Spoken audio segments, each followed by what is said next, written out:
문을 닫고 영업을 하지 않는 휴업 또는 폐업 주유소. 우리 주변에서 더는 낯설지 않은 익숙한 풍경이 됐는데요. 환경 오염과 화재 등 사고 위험이 높지만 철거도 제대로 되지 않고 있습니다. 무슨 이유인지 안준호 기자가 취재했습니다. 20여 년 동안 이어온 영업을 정리하고 지난해부터 휴업에 들어간 전남 영암의 한 주유소입니다.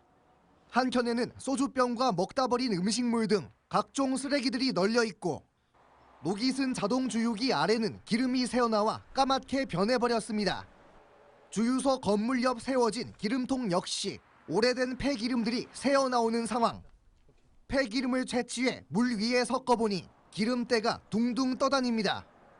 휴업한 채 방치된 주유소 곳곳에는 이처럼 폐기름들이 그대로 남아 있습니다. 휴업 사유는 손님이 점점 줄다 보니까 2년간 연장 신고해놨습니다. 30여 년간 운영을 이어온 목포의 한 주유소도 올해 초부터 휴업에 들어갔습니다. 운영자금 부족이 사유고요. 영업이 잘 안 돼서 운영 자금이 부족하다. 현재 전남에 있는 주유소 천여 곳 가운데 휴폐업에 들어간 주유소는 170여 곳으로 전체의 15%를 넘겼습니다. 주유소 업계는 알뜰 주유소로 인한 가격 경쟁과 고속도로 신설로 인한 국도 이용 감소가 휴폐업의 주된 이유라고 말합니다. 도로가 직선화될 경우가 있잖아요. 일반 국도가 사도로가 되잖아요. 그다음에 이제 알뜰 주유소하고 경쟁에서 밀려가지고 운영이 어려워져서. 문제는 이처럼 방치된 휴폐업 주유소들이 화재 등 각종 사고의 원인이 될 수 있다는 것. 실제로 해남의 한 폐주유소에서는 공터에 폐목재를 대신 쌓아놨다 인근 주민이 쓰레기를 소각하던 불이 크게 번지기도 했습니다. 폭발이나 화재 그리고 환경 오염 등의 문제를 산재하고 있는데요. 문제는 이런 폐업 주유소 등을 철거하기 위해서는 막대한 철거 비용이 소요된다는 것입니다. 주유소 철거 과정에서 필요한 석유 저장 탱크 및 토양 정화 등 작업에는 억대에 달하는 비용이 필요한 상황.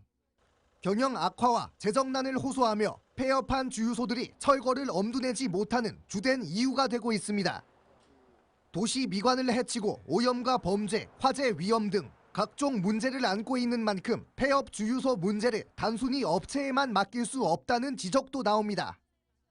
대부분이 재정난으로 인해 휴폐업으로 이어지는 것임을 감안해 전기차 충전 시설 혹은 물류 시설을 갖춘 복합 주유소 등 활용 방안을 다각적으로 검토 중입니다. 최근 5년 동안 전국에서 3,400곳 이상의 주유소가 휴폐업에 들어간 가운데 경제에너지연구원은 2040년까지 전국 11,000여 곳의 주유소 가운데 약 70%가량인 8,000여 곳의 주유소가 문을 닫을 것으로 내다봤습니다. MBC 뉴스 안준호입니다.